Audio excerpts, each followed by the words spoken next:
सतयुग में हे मैया सती जी कहाओल। हे माँ शिव शंकर गृह नारी। हे माँ शिव शंकर गृह नारी।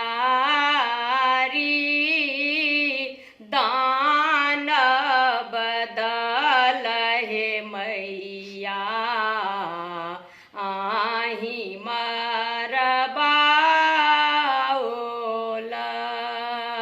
दान बदल हे मैया आही मरबाओल। हे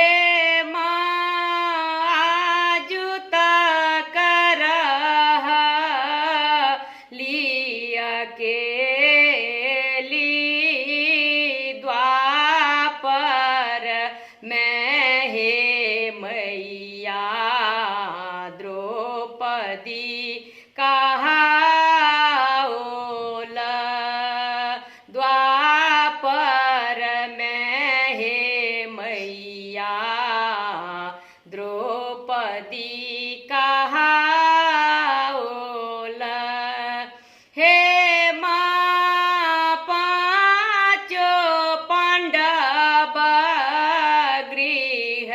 नारी। हे माँ पाँचों पांडव गृह नारी।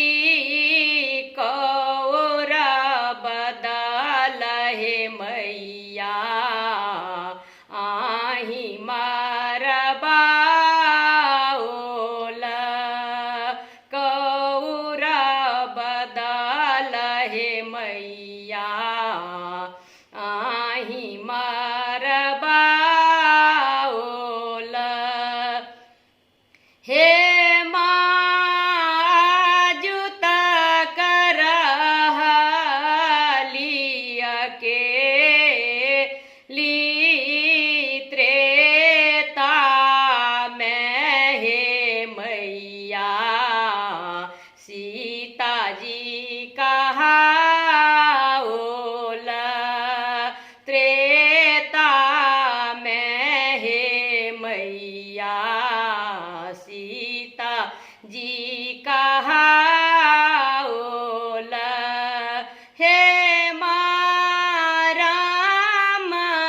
रामचंद्र गृह नारी। हे रामचंद्र गृह नारी। रावण दल हे मैया आही मरबाओल। रावण दल हे मैया आही मरबाओल। हे जुत करहलिया के ली कलयुग में हे मैया का